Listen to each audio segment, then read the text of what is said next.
Gracias por continuar con nosotros. Bueno, en escena, como habíamos anunciado, Ricardo Rosario está en representación de un sector sumamente importante, los detallistas, los comerciantes medios, estos que nos sirven a todos nosotros. Bienvenido, Ricardo. ¿Cuánto tiempo usted le había sacado los pies a María, a Pedro? Buen día, patrón. Buen día, María. Hoy es día de las MIPYMES. Es verdad. O sea que Qué me siento, ¿verdad?, regocijado de ser Claro. entrevistado en esta mañana, día de las MIPYMES, porque el sector detallista es un sector importante dentro de ese conglomerado. El 70-80% de las empresas del país son MIPYMES. Cerca del 98%. El 95%. Wow, tanto. Sí, pero sí. tienen el 70% de los empleos. De los empleos, así es. En ese mismo sentido, hoy en día, ¿cómo le está yendo a las MIPYMES con la situación económica, el tema de los impuestos, los anticipos que solo hay anuncios de que van a quitarlo, pero nadie lo quita? Bueno, el sector de las MIPYMES, porque estamos hablando de la micro, la pequeña y la mediana empresa. Así es. Yo me voy a detener primero en la micro, que es la gran mayoría. En el país existen más de 1.500.000 microempresas. Desafortunadamente, la gran mayoría son informales.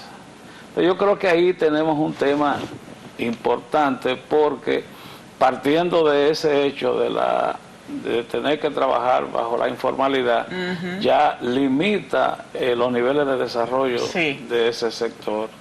Y entonces, fíjense ustedes que la mayoría de los empleos ha crecido la creación de empleo en la República Dominicana. Sin embargo, la mayoría de los empleos que se han creado han sido informales. Lo que significa que las MIPYMES estamos picando, realmente se pica, pero es de manera informal. Entonces, de alguna manera, tenemos que contribuir a pasar de esa informalidad a la formalidad. Eso los coarta a ustedes, inclusive para el acceso a recursos. Sin embargo, ¿por qué tanta informalidad? Bueno, precisamente son la mayoría de estas empresas son empresas de subsistencia, en donde una persona se levanta por la mañana, se va al mercado a abrir un colmado, o tiene un pequeño taller, o tiene una pequeña cafetería, un salón de belleza, un puesto de empanada, cualquier otro tipo de manifestación, un taller de costura, todas estas cosas que se desenvuelven dentro de el tan amplio renglón de las micro, pequeñas y medianas empresas, pero que son el motor de la economía, porque esas pequeñas microempresas que son informales son las que mueven entonces a estas grandes, a las pequeñas y a las medianas empresas que sí son formales. Lo que pasa es que nosotros esas micros no tienen cómo poder transparentar sus costos operacionales, y entonces llevan todo esto a gasto y se desenvuelven de esa manera.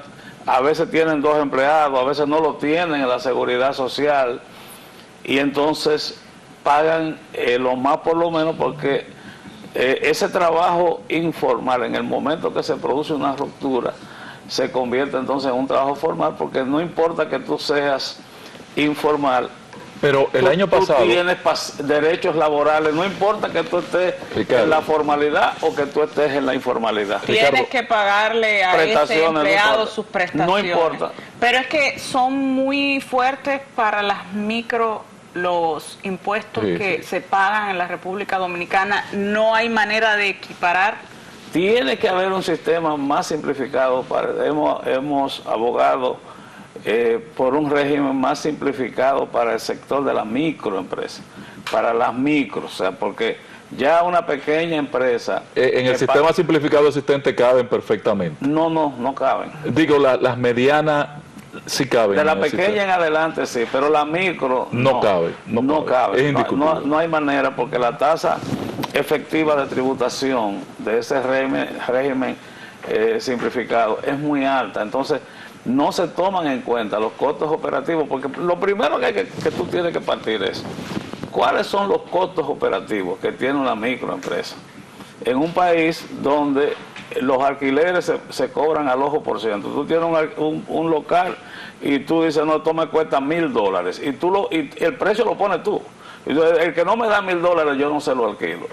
O si tú estás en un sector más o menos clase alta, clase media, el costo de la energía es más alto y los demás servicios. Sí. Entonces, la mayoría de estos negocios micros, partiendo de un colmado, que están en estos lugares, tienen costos operativos que equiparan por encima del 15% de lo que son sus ingresos.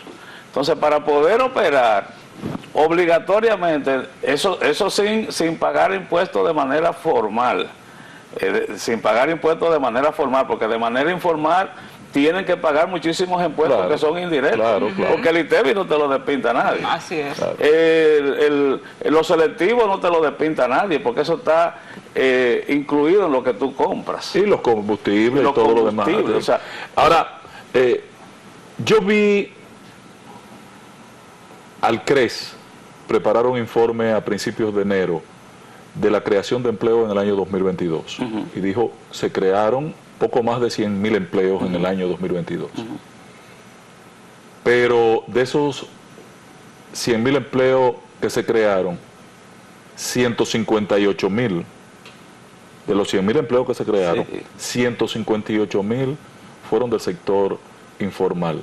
O sea que se perdieron 52.000 empleos en el sector formal. O sea que la gente prefiere, dame mi liquidación que yo voy a poner un salón.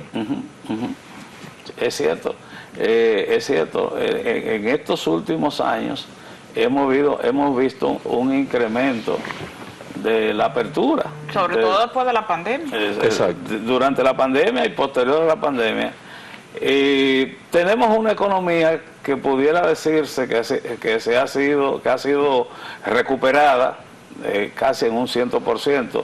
La época desde el año 2019 hasta este año 2023 se han recuperado, como decimos, la cantidad de empleo, pero la nota discordante es lo que usted dice, patrón, es que la mayoría de los empleos que se han creado son empleos informales.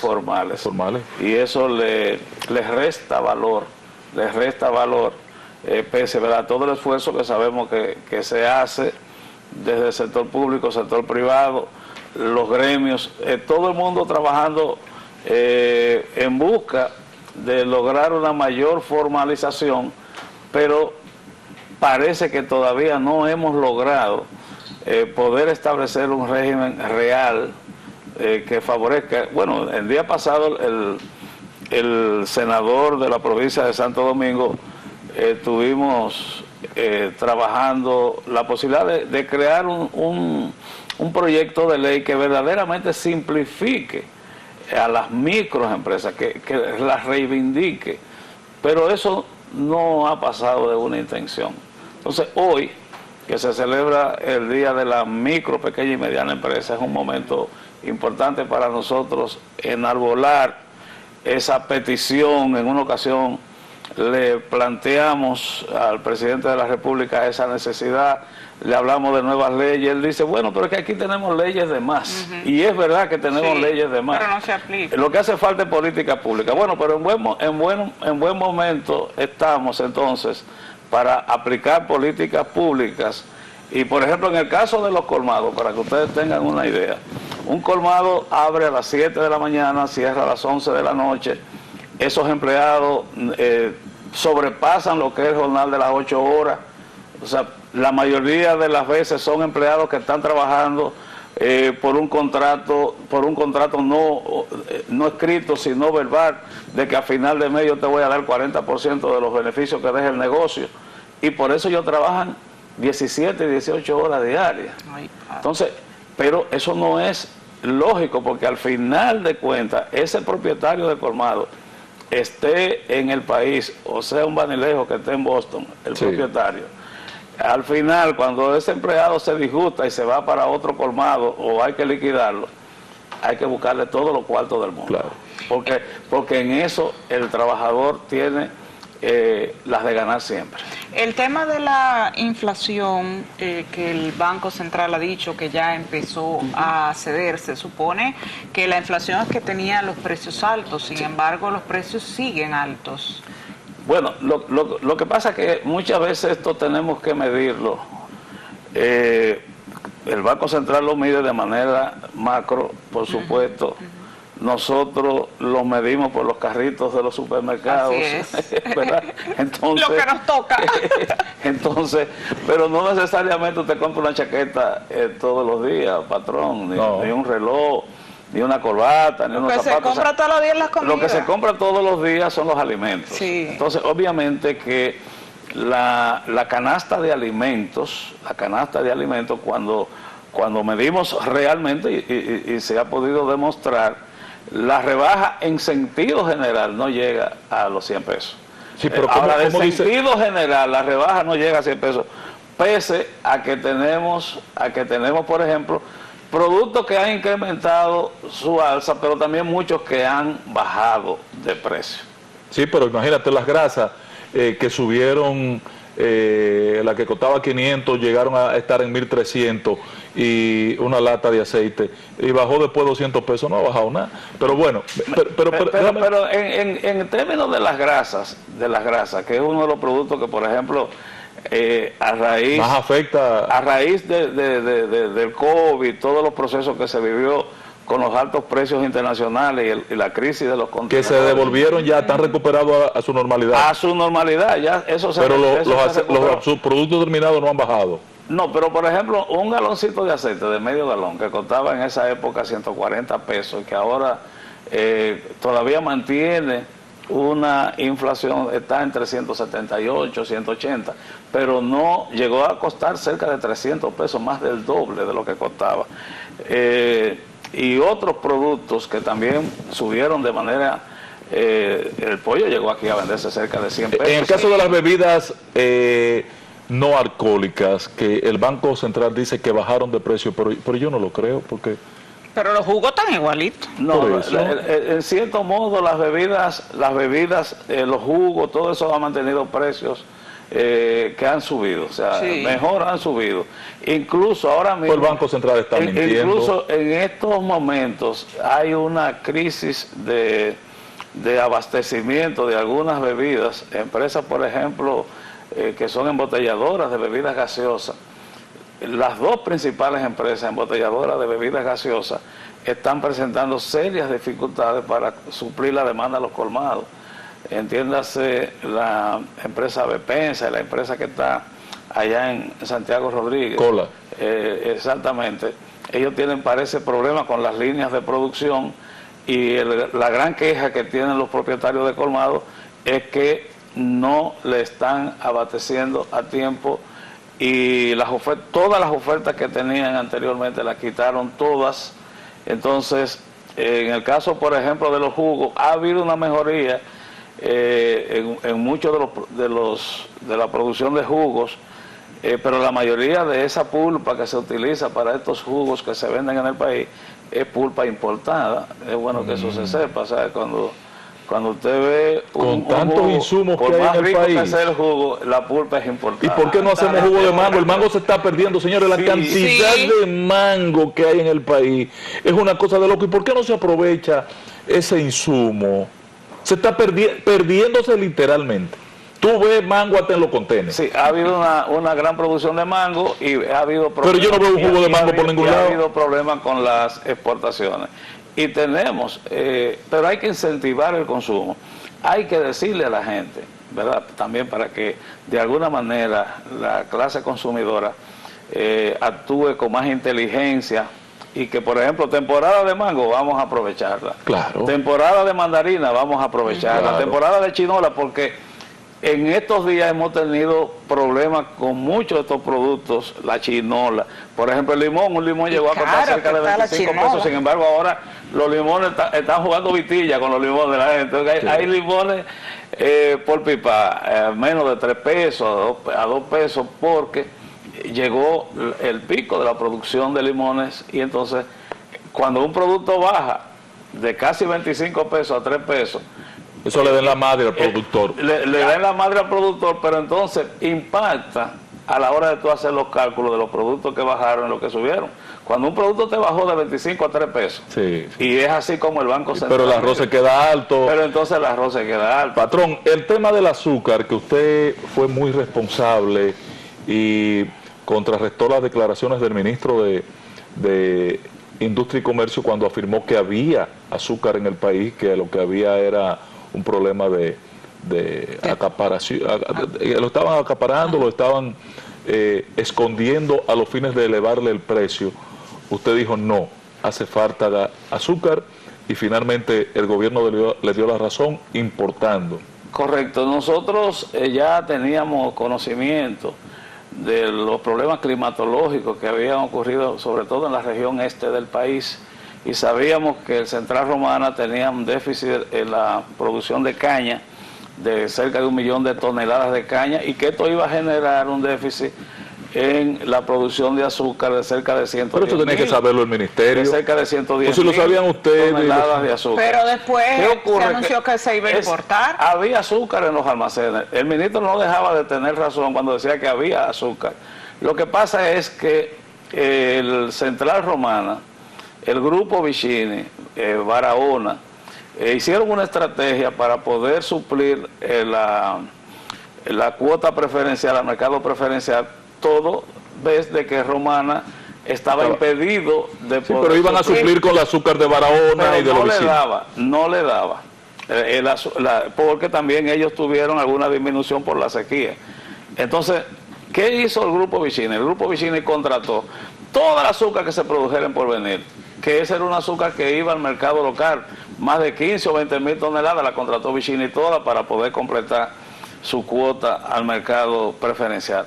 Pero de noche pasaban las volquetas de Central Romana para Cristóbal Colón, porque también le compraron azúcar. Vicini le compró azúcar a Romana. Y es lógico. Obviamente, para poder hacer... Terciarizando el... Sí, exacto, para poder hacer el completivo. Entonces Romana, viendo que su stock estaba disminuyendo, Vicini y Barahona no podían suplir, y Romana tenía la responsabilidad de suplir el mercado local, pues comenzó a disminuir en más de un 80% los despachos. Esto es un mercado pero Central Romana tiene capacidad de suplir a la República Dominicana completa. Claro. Sí, pero dadas las circunstancias, ellos vieron la situación y disminuyeron el despacho en un 80%. Instituciones que tenían 700 sacos le bajaron a 50. Ay, sí. Gente que tenía 200 sacos le bajaron a 10 sacos.